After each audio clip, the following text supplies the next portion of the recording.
Hello and welcome to the 19.9 podcast and YouTube channel. If you haven't already hit the bell or subscribe button so you never miss an episode, do it now. We'll have different buckets of episodes. Some will include product announcements. Some of the episodes are part of building basketball culture and honoring hardwood history.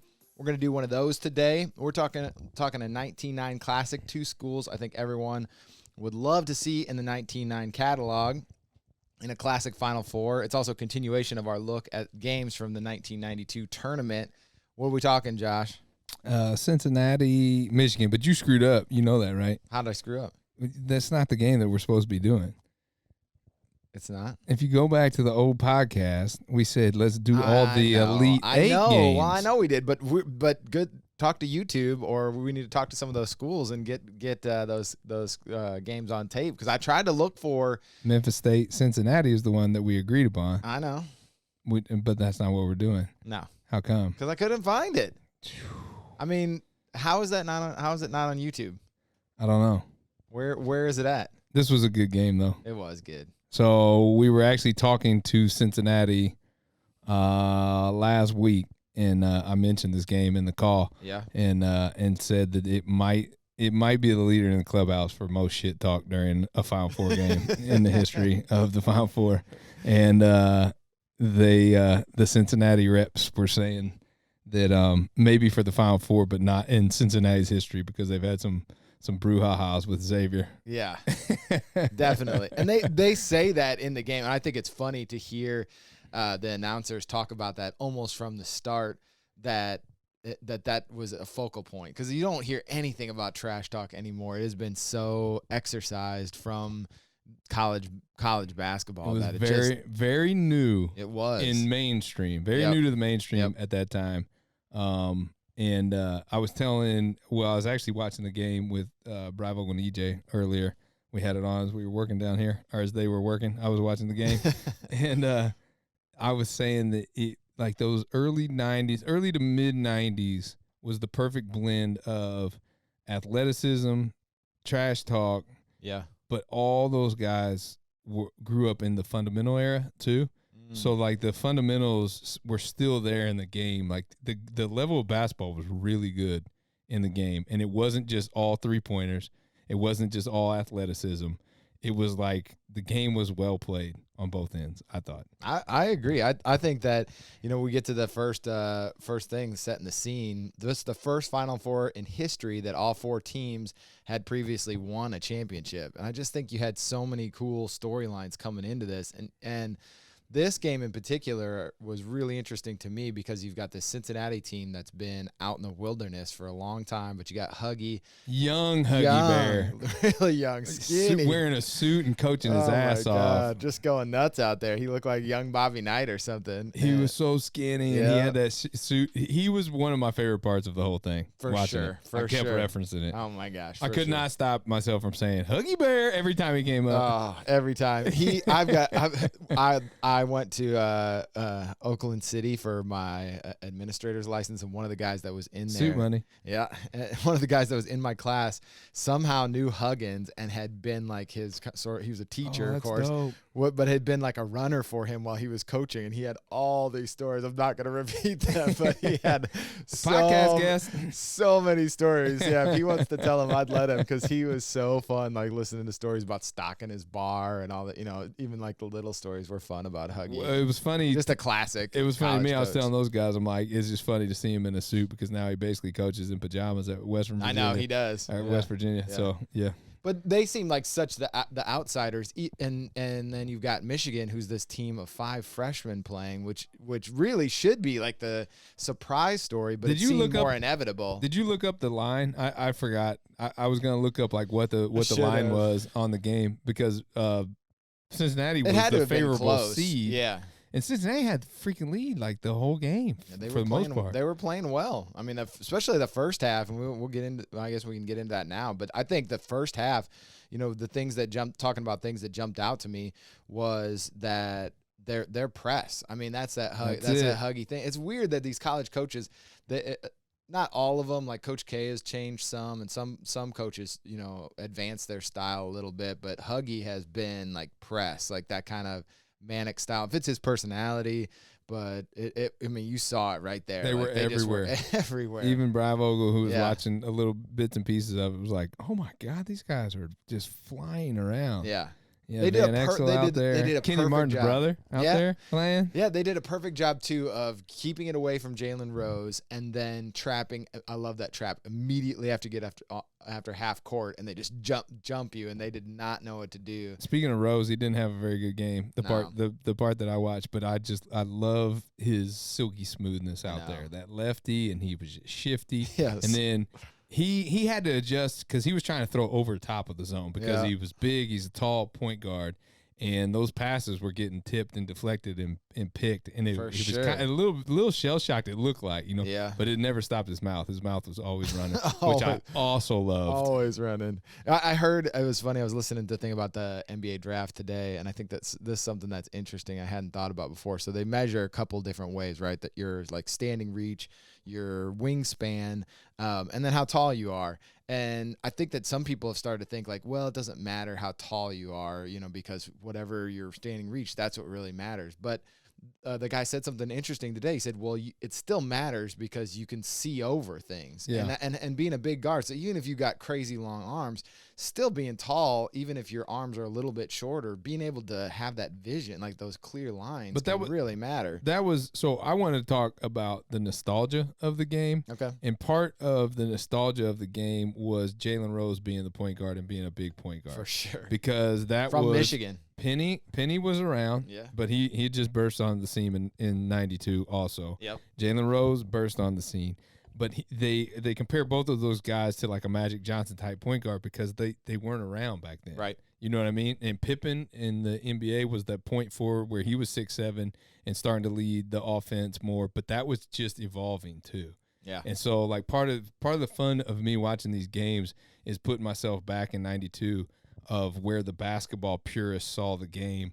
And then the evolution of the game coming. I mean, it was shocking to rewatch this and think about like how different that must have looked in 1992. Like the things when we're talking about just setting the scene, like the hip hop culture, the baggy shorts, all of them had their head shaved. But like Cincinnati had baggy shorts. They did. Too. That was the thing because I was thinking the same thing too. I would love to go back and watch an early game in 92 of Cincinnati and see if they all had the baggy shorts and stuff too. Because in my mind, my little kid mind from being 11 years old at the time, no one did, right? Everybody was IU. Yeah. And then except the Fab Five, you know what I mean? Right. And that probably wasn't true. That was probably like this cultural thing that was happening in the playgrounds in the bigger cities for sure. We just didn't get that down here in Southern Indiana until the Fab Five came. Well, Cincinnati had some guys come from California. Like there's a cool story about their team is put together interesting. They're not 5 freshmen, but they've got a bunch of guys from JUCO and some guys that followed Huggy, from his previous post there. So they're kind of a put together team, kind of an interesting group, and a lot of camaraderie. That was one of the things reading about that team. They talked about their bond and adversity, just the junior college, and they wanted to remake the face of the NCAA too. Like that was in their mind. Like these guys drove across the country from California. They show up in Cincinnati. This coach is a maniac. And they just talk about like they get used to, I forget what the quote was, but it was super interesting. They were talking about, we're brothers, and Huggy. They said about Huggy. After a while, you don't really hear how he's saying; you hear what he's saying, because he was yelling all the time, and people asked him like, "How do you handle that?" And they just, you get used to it, and you realize like he's giving me stuff that I need to be a better player, and then you're okay with it. Yeah, it's kind of interesting. My other piece of nostalgia was the Final Four logos. You're wearing it on your shirt right now. That's our old survive. Plus the 19. Yeah, that was our old surviving advance. But how dope were the old Final Four logos? So cool. I have one on my hat. I'm wearing the hat, right? Super cool. Because I love it. This was the 50th anniversary. This was in '88, so a few years earlier. Yeah. I brought some more hats out. So we got the Seattle Final Four logo, super dope. The 1990 logo. My shout out to my boy Kenny Anderson. That makes me sad for that Seattle doesn't have a basketball team. Yeah, I know it. And then the Denver logo for the Final Four. Oh, that's got a Rambling Wreck on it's super too. dope, man. Like I wish the NCAA would go back to doing stuff like that. I wonder if that's a city thing. I mean, some of their stuff is still kind of cool. I'm not gonna lie. We need to call Indianapolis and see what they got cooking. Their shit is super clean now for the Final Four. Like it's super clean and it's modern. And I get why they do it, but it's not better than what I just showed you. Yeah. And there's a million more. So that's always kind of our fun thing during our Survive and Advance collections is taking something and flipping it into our own. Yeah, and I saw Doug Gottlieb wearing our other one yesterday. Good, yeah. So it was kind of dope. Okay, a couple more things just setting the scene, which I think is worth talking about. So they go see Ali hang out with Muhammad Ali in a hotel room. I before heard this. about that. Pretty cool. And I think they talk about that in the Final Four 30 for 30. They do, yeah.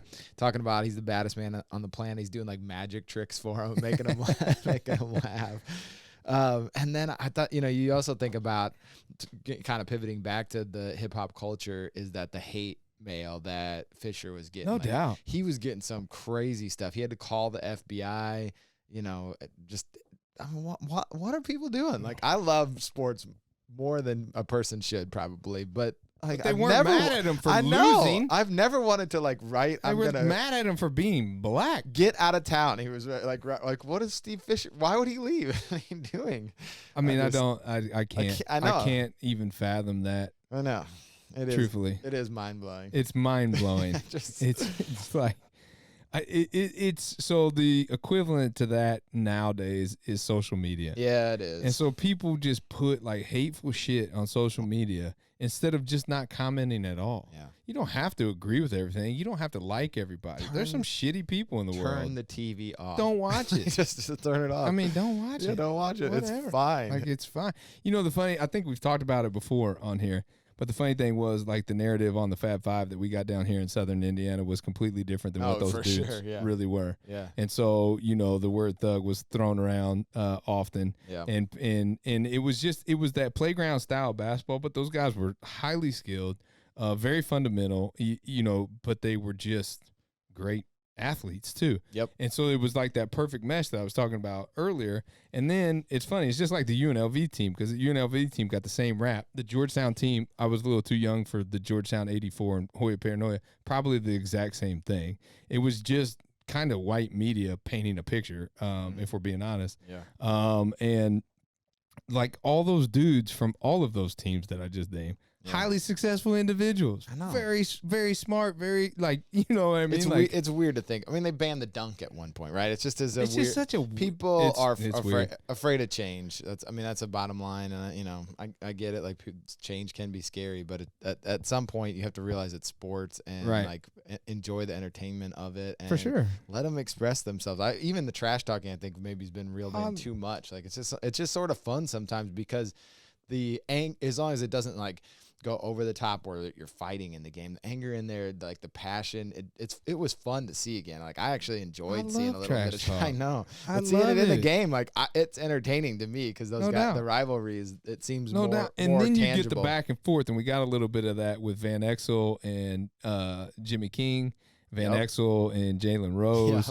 I saw Martin get into it a couple times with some others. You see Weber get a dunk and zip his lips, I mean, I think it was Ed Hockley that like stops the game and he talks no more talking. And I remember that from that Duke VHS video I have, like they have him mic'd up. And so I remember that being a part of that and stuff too. So what jumped out to you about the team? So you mentioned like just the athleticism, their skill. What else? A few things on just the basketball side.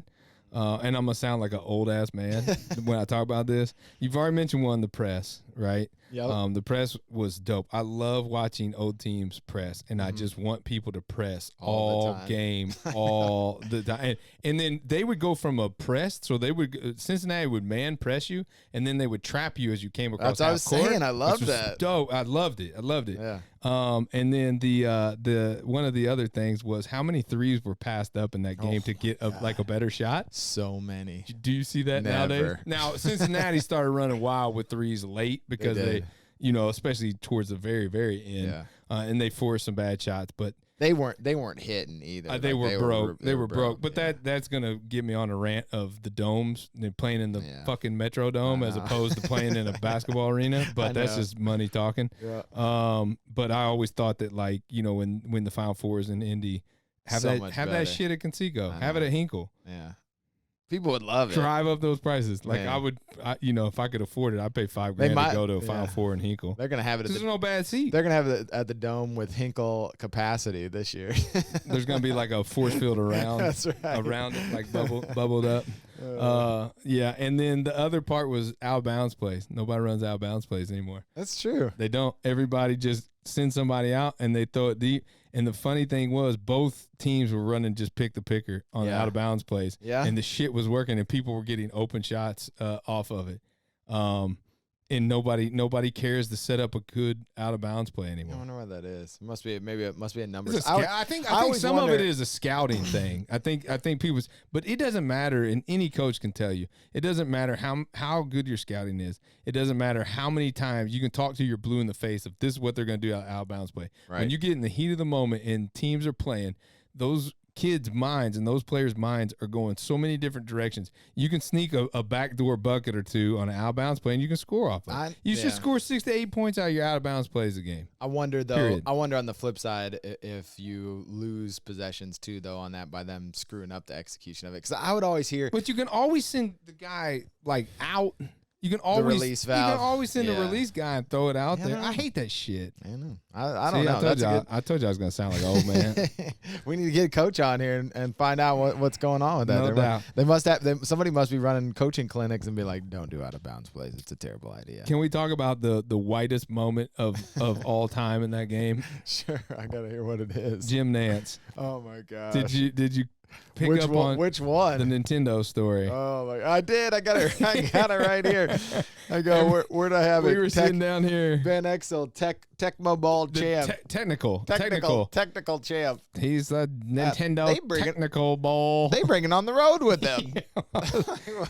Like we were half-ass paying attention to the game at that point because we were doing different stuff in our offices. Bravo's head was down, like designing something, and he was like, "What the hell is going on right now? Like, what is this?" I was dying when he said technical ball. Van Exel's the champion. I was like, "Holy cow!" The other one, I thought that was the announcers. We'll get to. We could bring that up now. Would it have been better with Bill Walton? But there was another. You know, I love Billy Packer. I know. But I got a Billy Packer here that I'm kind of curious what you'd say about too. But he goes 360 when he does he goes up for a layup. I think it might be King or Jackson, and he just like jumped out of a seat. He misses the layup. He goes 360. He gets go real animated. Man, I mean, if it was fun. If it's a real 360, man, we weren't used to seeing that shit. Okay, so this is after the fact.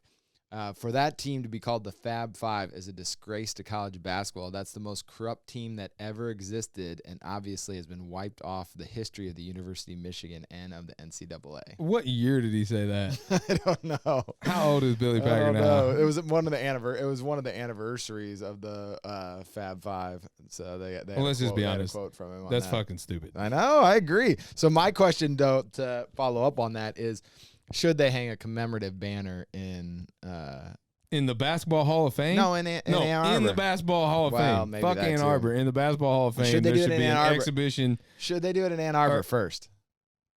Or there should be an exhibit for the Fab Five in the Basketball Hall of Fame. They should rename Chrysler Arena Fab Five Arena. Oh, that'd be kind of cool. Go big. Not no banner. We're obviously overstating it, but seriously. So going back to the cultural impact, like Billy Packer's quote, you can't take away their cultural impact no matter what you try to do. I know. So and they say it in the Fab Five doc, they were like, name the 5 champions from around that time period. Yeah. Like we could do it, but the general fan just remembers the Fab Five. I hate that rightfully so. I hate that they get ragged on, and then it's so dumb. It doesn't. It's so dumb. He doesn't call out the system again for like why is it set up for them to be in that position? Why are these people coming after them? My ultimate thing is, who cares? I know. Who cares? I'm just curious. I think too. I think they should hang a banner because, like I said, I just think that they're There's so many teams in NCAA history that you won't remember, and they are just such an like outsized in the imagination. Icons. Even more now. Honestly, I wonder, that what their impact is even now, just because of the things that have kept going, that they've kept alive, and that are still part of it. I mean, it's wild to think even all these years later. I mean, we're almost 30 years later now. We see it with the UNLV 90 team and the UNLV 90-91, the one that got beat by Duke in the Final Four. There's still such a passion and such a love for that team. And I think the Fab Five is even that to a greater extent, because we see it with like Penny and Memphis too. The Memphis 92s, anytime we bring those back, they sell out and people love it. And Penny and awesome. Those go all over the country, and UNLV goes all over the country, and then we get more requests to bring out more and do the opposite colors. And like there's certain players and certain teams that are embedded in the 90s kids' memories. And nobody did it better than the Fab Five. Yeah. And nobody's more remembered than the Fab Five. Point blank, period. Yeah, if I was the NCAA at this point, I'd be leaning into stuff like that. Like, look, we probably messed up. like this is like eyeballs, right? Who are they protecting? Because the people who watch them as kids are us now. Like we're saying we don't care. I'm gonna go to college. The people games that anyways. love them are probably people that are in mid-management in the NCAA. In the NCAA, I know they love those teams. We need to champion you to become the president of the NCAA. Oh my God, we need you to take that career path. I'm done. I'm in. I would love it. Okay, a couple game moments I wanted to get into. So I loved Van Exel right off the bat. I mean, that guy, Nick the Quick is. I know he had some like other a baby out there, doesn't he? They listed him at man. And like I hate to use 170 the term, pounds. I hate to use the term kid because all those guys were kids, which is crazy to think. But he really he's so baby faced in there. I was blown away by that, and I'm like this, and I was telling those guys like this dude's about to dominate. He looks like they won. 12-year-old. They won 19 straight games after putting him into the starting lineup. So he was clearly like a catalyst for the press. Sweet lefty jumper. Oh, I love that. Yeah. One of my favorite players. Yeah, absolutely. Then I loved the post moves too. So this is getting back to some of the stuff that you were talking about. Just the gameplay was so fun. I really do hope. I think there is some big men coming back, but I hope that it kind of continues to swing that way because it is just fun to see a variation in the game. I love jump shots. Weber was awesome, anyway, but just Juwan Howard was awesome. Sweet. Just watching those guys, and part of the nostalgia thing to me, the one that I missed when I was talking nostalgia earlier was. Oh crap! I forgot what I was going to say now.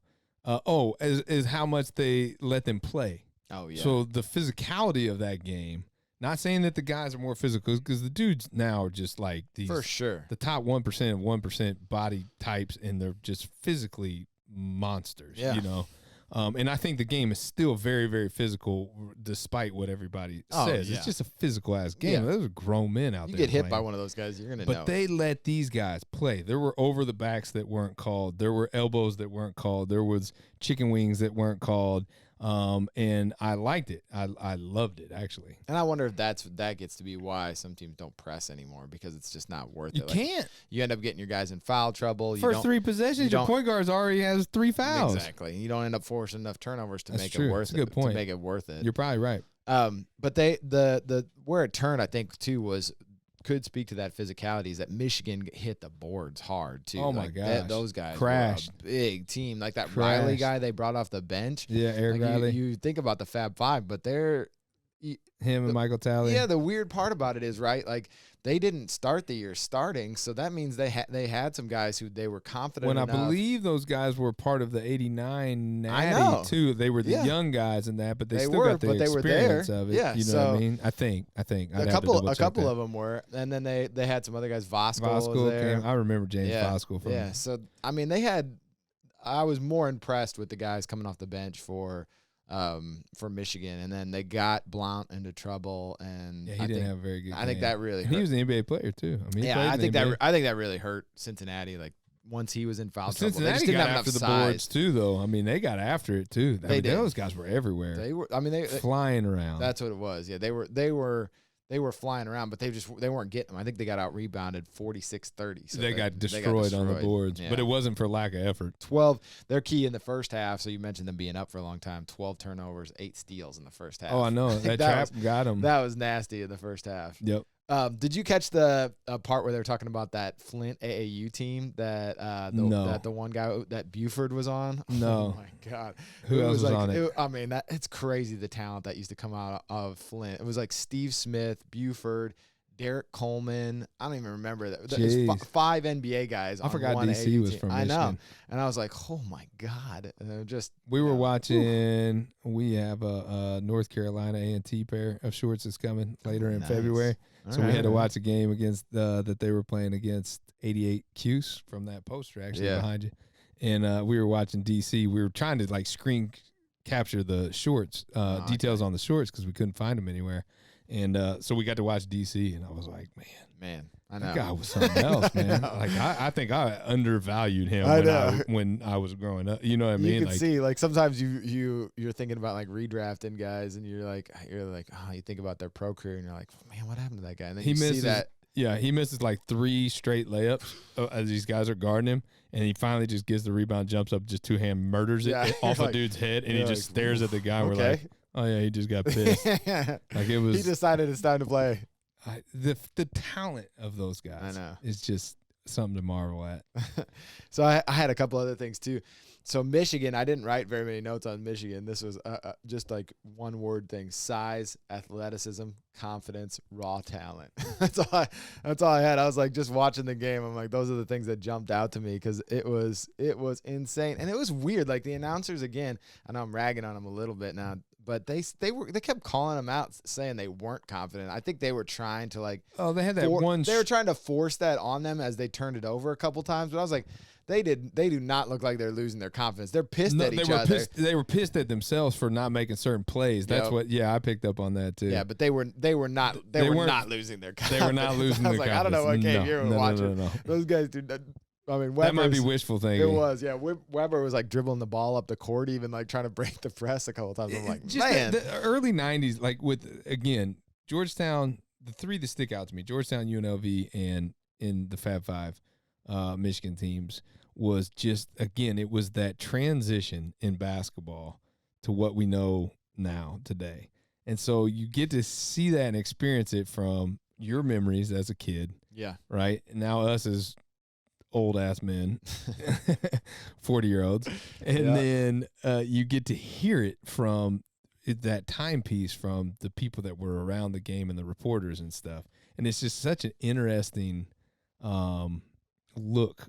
To look back through the I love it. I mean, I love doing it, but you pick up on shit that you would never pick up on as a 10, 11, 12-year-old. Here's one of those things. So you were talking about like how these guys, the character of some of these guys. So Juwan Howard, did you catch that story about him signing his letter? Yeah, his grandma. I'd known that. Man, that's just so crazy though. So he picks Michigan, and then she tells him afterwards that, for people that don't know, tells him afterwards like, I wanted you to go to Michigan. He's like, well, why didn't you tell me that, Grandma? And she says like, well, you're gonna have to make some tough decisions on your own. And she passed away. Like, I mean, you're just a couple like, days after or cow. later that day or something. It was wild. Just her, and she had raised him too. So I mean, that is like such a fundamental. And then person. there's that Montross piece of it too, where Montross was down to Michigan or Carolina, and they asked Juwan Howard if he would have went to Michigan if Montross was already there, and he was like, no. And then he was the orchestrator of the Fab Five. He brought the guys with him. I think in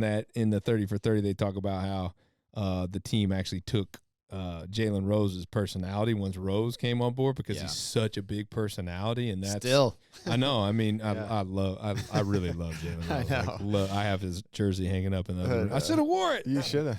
It doesn't fit. I'm getting fat. I should have had Bravo go wear it. But I mean, I love Jalen Rose, and they talk about in that 30 for 30 how the whole, maybe the entire narrative of the Fab Five changes if they take over Howard's personality as opposed to Rose's personality, and maybe they're, I don't know, not less memorable, but there it is. There it is. Let me hold it up for the camera. I love this thing. So cool. Hey, Rose, baby. Look at that. Nuts. All right, what'd you have for play of the game? You got a couple more categories. Oh, I didn't watch it that quick. No? Oh, Okay. I'll give it to you.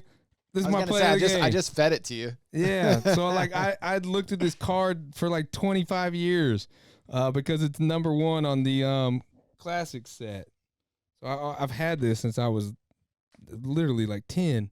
And so Chris Webber was always on this side of it. Yeah. Because he's the number 1 card in the set. And then I watched that play at the end of the first half. There he jumps up, dunk. I'm like, that's that goddamn card that I've been looking at for 20 years. And so I came and grabbed it, and that's that. And he's wearing the Hirachis, and that was like fun to me. There you go. That's the next. That's what I'm going to next. What age the best? You mentioned one of those. Those Hirachis look awesome. Still, they look like space aged in '92. But you know that cool. Those dudes put those Hirachis on. We're like, damn, these things feel great. Yeah. And then like our NBA players and college players put these things on today, and be like, damn, I'm gonna break my ankle.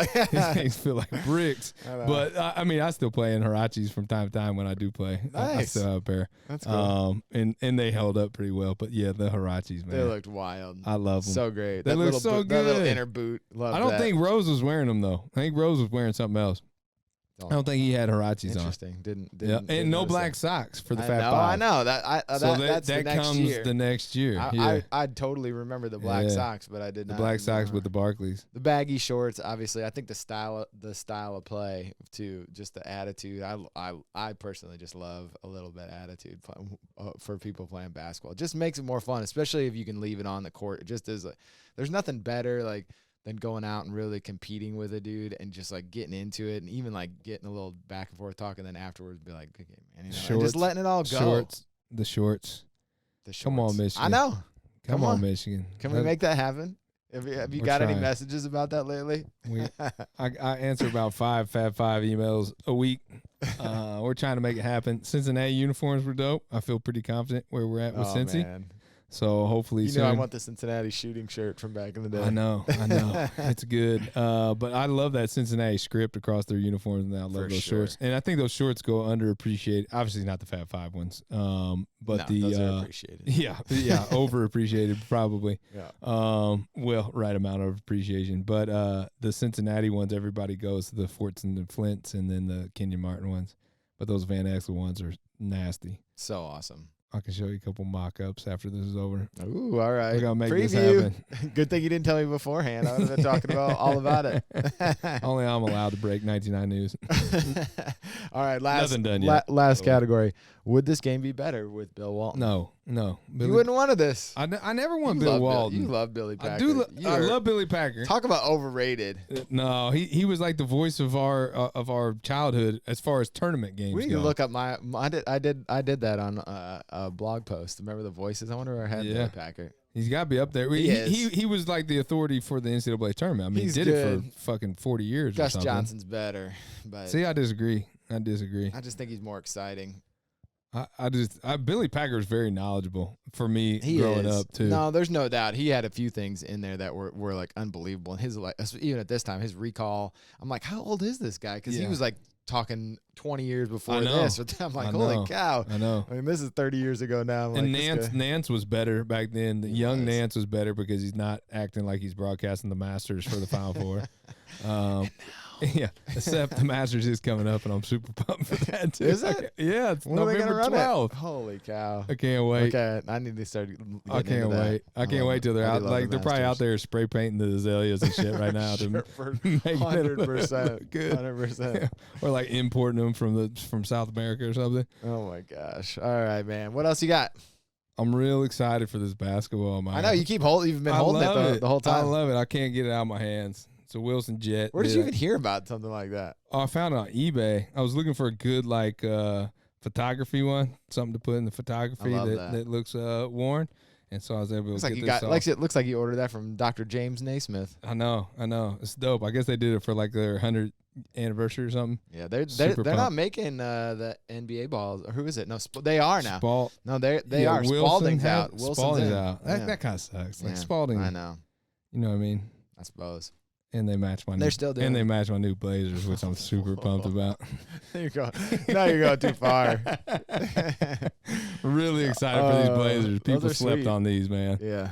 I didn't. I was on it. Jordan. I actually had EJ on there because I was afraid. Like I love Jordan Brown. 1 mochas. Anybody? Oh yeah, we're on it tomorrow. Okay. We'll take our L like everybody else.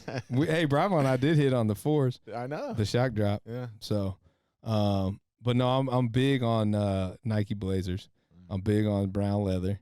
I have those up on top of the scoreboard, my old pair. Oh, and so when these came through, I'm like, I have to get them. So I had EJ set up. I had Amos set up in Michigan. Oh, wow. And I had, who else was it? Whoever it was, I can't remember. I feel bad now. I can't remember. Anyways, we went 4 for 4. We everybody got them. Everybody hit, and then wow. There's still like a full size run of them up on Nike. Like it was. I know you can't tell though ahead of time. I was oversensitive because they never released like brown leather Blazers. Never. I'm like I had to have it, and I'll use them all the time. I love them. Yeah. Took the dog for a walk in them. Felt great about myself. Now that you got 8 pairs of them, you're great. Shh. We sent the rest of them back.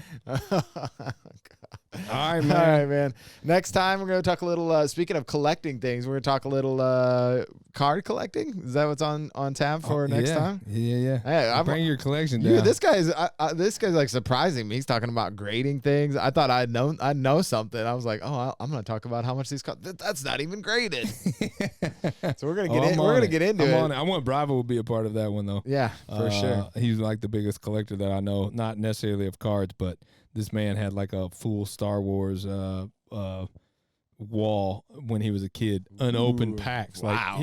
Like think about that shit, man. When you were a kid, has he sold those? Not peeling it back. I think we'll talk. Retirement. We'll talk to him. Bravo, you sell all them Star Wars? Yeah. We'll get into it with him. All right, brother. All right, man.